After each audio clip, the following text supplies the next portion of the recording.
Bible in a Year Live, a Chronological Project, Week 32, Day 5, The Message. Killing and disease are on our doorstep.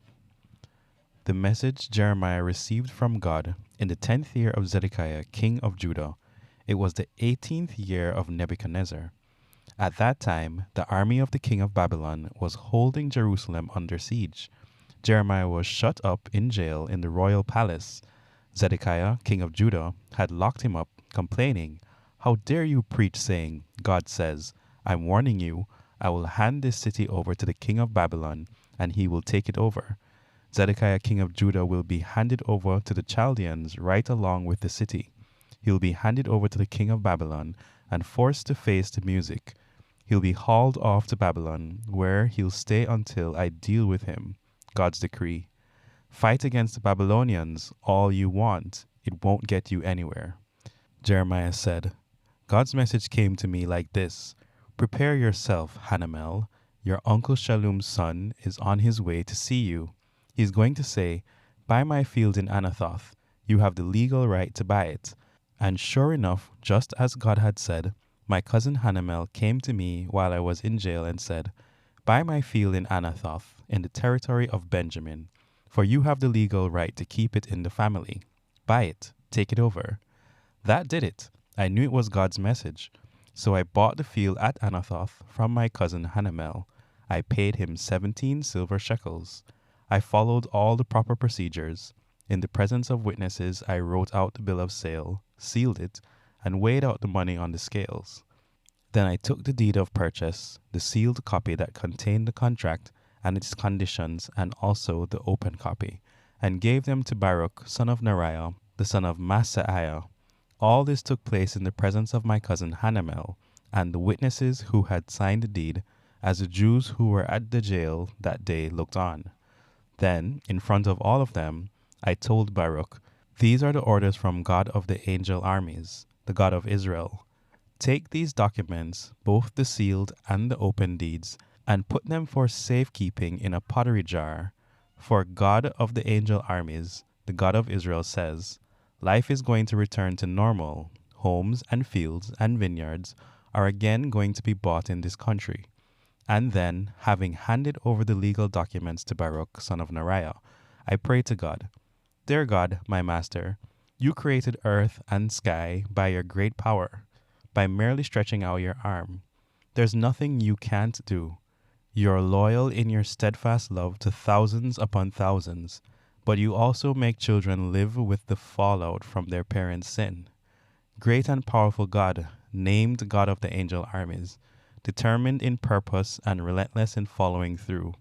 You see everything that men and women do and respond appropriately to the way they live, to the things they do.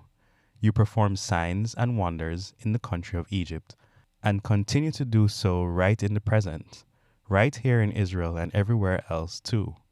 You've made a reputation for yourself that doesn't diminish. You brought your people Israel out of Egypt with signs and wonders, a powerful deliverance, by merely stretching out your arm. You gave them this land and solemnly promised to their ancestors a bountiful and fertile land. But when they entered the land and took it over, they didn't listen to you. They didn't do what you commanded. They wouldn't listen to a thing you told them, and so you brought this disaster on them. Oh, look at the siege ramps already set in place to take the city. Killing and starvation and disease are on our doorsteps. The Babylonians are attacking. The word you spoke is coming to pass. It's daily news. And yet you, God the Master, even though it is certain that the city will be turned over to the Babylonians, also told me, buy the field, pay for it in cash, and make sure there are witnesses." Then God's message came again to Jeremiah. "Stay alert. I am God, the God of everything living. Is there anything I can't do? So listen to God's message. No doubt about it. I'm handing the city over to the Babylonians and Nebuchadnezzar, king of Babylon. He'll take it. The attacking Chaldeans will break through and burn the city down. All those houses whose roofs were used as altars for offerings to Baal, and the worship of who knows how many other gods provoked me. It isn't as if this were the first time they had provoked me. The people of Israel and Judah have been doing this for a long time, doing what I hate, making me angry by the way they live. God's decree. This city has made me angry from the day they built it, and now I've had my fill. I'm destroying it. I can't stand to look any longer at the wicked lives of the people of Israel and Judah, deliberately making me angry. The whole lot of them, kings and leaders and priests and preachers, in the country and in the city, they've turned their backs on me, won't even look me in the face, even though I took great pains to teach them how to live. They refuse to listen, refuse to be taught. Why? They even set up obscene god and goddess statues in the temple built in my honor, an outrageous desecration. And then they went out and built shrines to the god Baal in the valley of Hinnom, where they burned their children in sacrifice to the god Molech.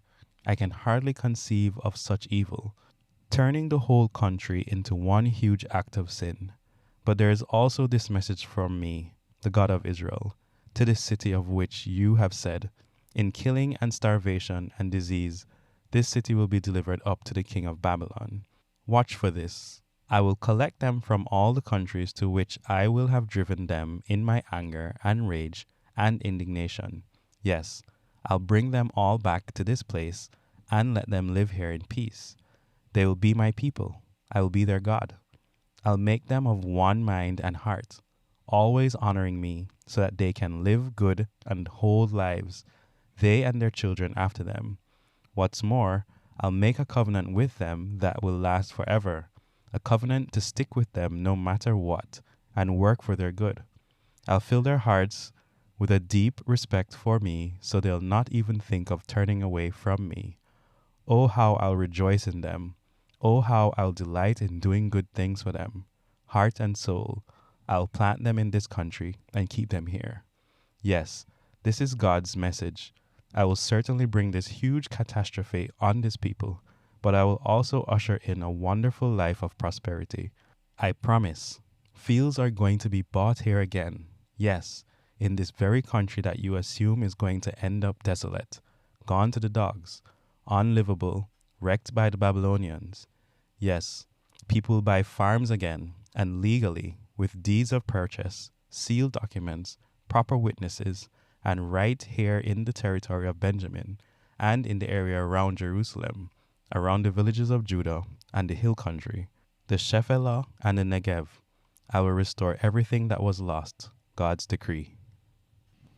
Things you could never figure out on your own. While Jeremiah was still locked up in jail, a second message from God was given to him. This is God's message. The God who made earth, made it livable and lasting, known everywhere as God. Call to me, and I will answer you. I'll tell you marvelous and wondrous things that you could never figure out on your own.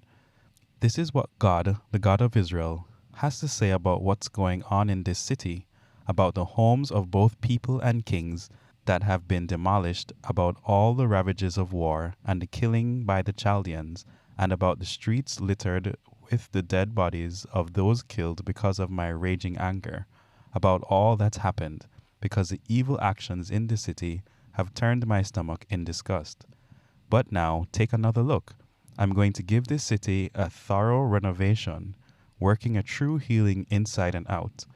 I'm going to show them life whole, life brimming with blessings.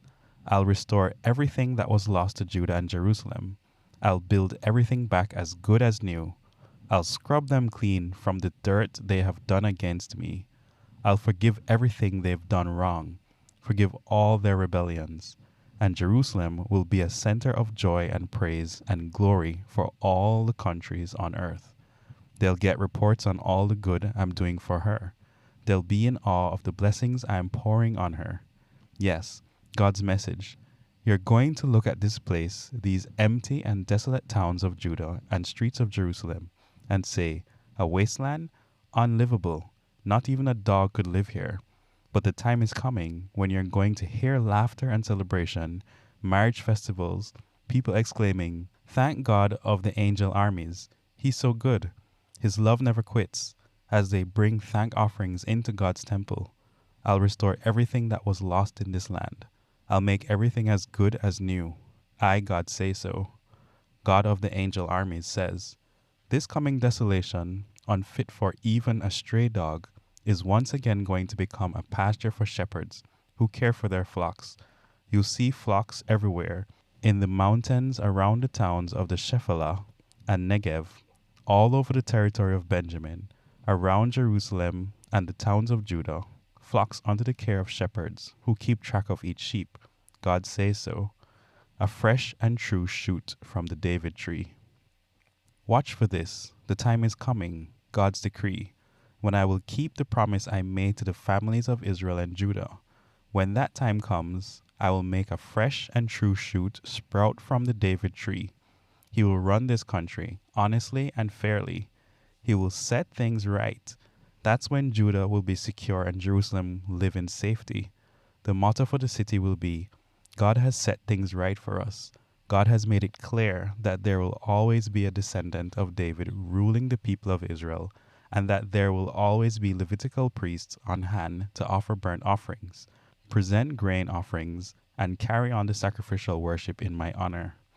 God's message to Jeremiah.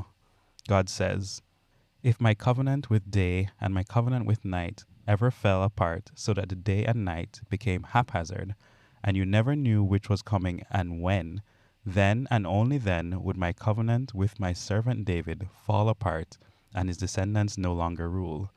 The same goes for the Levitical priests who serve me.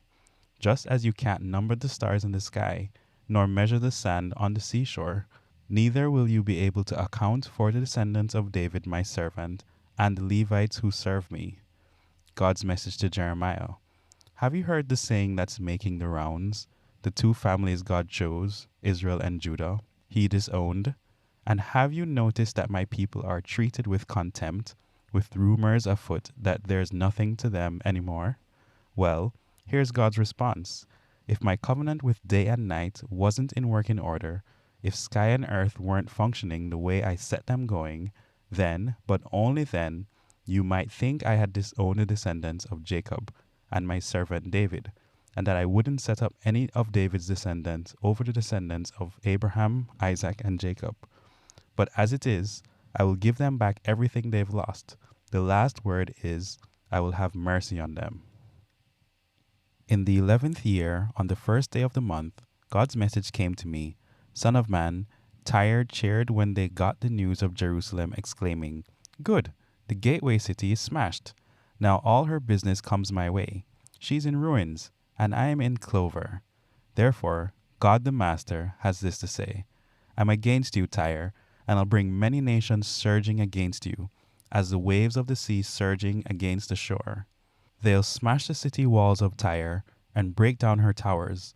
I'll wash away the soil and leave nothing but bare rock. She'll be an island of bare rock in the ocean, good for nothing but drying fish nets. Yes, I have said so, decree of God, the Master. She'll be loot, free pickings for the nations. Her surrounding villages will be butchered. Then they'll realize that I am God. God the Master says, Look, out of the north I'm bringing Nebuchadnezzar, king of Babylon, a king's king, down on Tyre. He'll come with chariots and horses and riders, a huge army. He'll massacre your surrounding villages and lay siege to you. He'll build siege rams against your walls. A forest of shields will advance against you. He'll pummel your walls with his battering rams and shatter your towers with his iron weapons. You'll be covered with dust from his horde of horses, a thundering herd of war horses pouring through the breaches, pulling chariots. Oh, it will be an earthquake of an army and a city in shock. Horses will stampede through the streets. Your people will be slaughtered, and your huge pillars strewn like matchsticks. The invaders will steal and loot all that wealth, all that stuff. They'll knock down your fine houses and dump the stone and timber rubble into the sea. And your parties, your famous good time parties, will be no more. No more songs, no more lutes. I'll reduce you to an island of bare rock, good for nothing but drying fish nets. You'll never be rebuilt. I, God, have said so. Decree of God the Master.